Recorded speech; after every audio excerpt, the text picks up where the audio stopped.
किसी ने क्या खूब कहा है, जो बेईमान होता है उसके पास खुशी नहीं होती, और जो ईमानदार होता है वो कभी दुखी नहीं होता है। नमस्कार दोस्तों, मेरा नाम प्रेम प्रकाश पांडे है। आज अपने चैनल पर एक नई बेहतरीन प्रेरणादायक कहानी लेकर के आया हूँ। दोस्तों, आज की कहानी से हम सीखेंगे कि बेईमानी करने का परिणाम हमेशा बुरा ही होता है। आज नहीं तो कल उसका भुगतान हमें करना ही पड़ता है। तो चलिए, चैनल को सब्सक्राइब नहीं किया है, सब्सक्राइब कर लीजिए और सुनते हैं आज की कहानी, जिसका शीर्षक है बेईमानी का परिणाम। एक बार दो गरीब दोस्त किसी नगर के सेठ के पास काम मांगने जाते हैं। कंजूस सेठ तुरंत उन्हें काम पर रख लेता है और पूरे साल काम करने पर साल के अंत में दोनों को 12-12 स्वर्ण मुद्राएं देने का वचन देता है।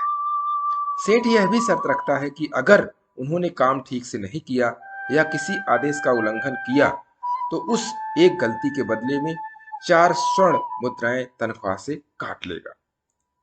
दोनों दोस्त सेठ की शर्त मान जाते हैं और पूरे साल जी तोड़ मेहनत करते हैं और सेठ के हर एक आदेश का अक्षरशः पालन करते हैं। जब काम करते करते एक साल पूरा होने को आता है तो दोनों सेठ के पास 12-12 स्वर्ण मुद्राएं मांगने पहुंचते हैं।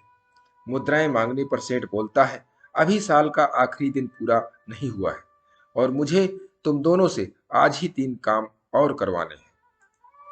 पहला काम, छोटी सुराही में बड़ी सुराही डालकर दिखाओ।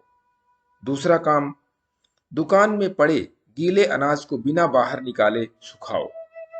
तीसरा काम, मेरे सर का सही सही वजन बताओ।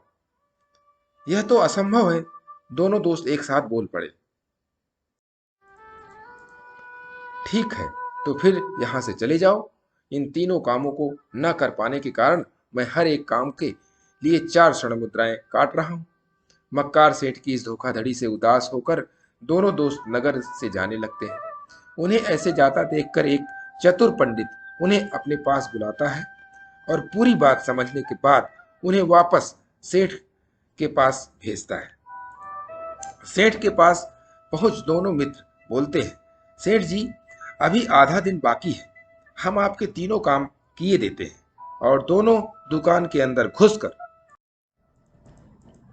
बड़ी सुराही को तोड़ तोड़कर छोटी के अंदर डाल देते हैं। सेठ मन महसूस कर रह जाता है पर कुछ नहीं कर पाता। इसके बाद दोनों गीले अनाज को दुकान के अंदर फैला देते हैं।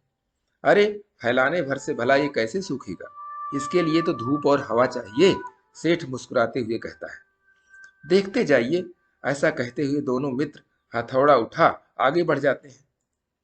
इसके बाद दोनों मिलकर दुकान की दीवार और छत तोड़ डालते हैं, जिससे वहां हवा और धूप दोनों आने लगती है। क्रोधित सेठ और उसके आदमी देखते रह जाते हैं।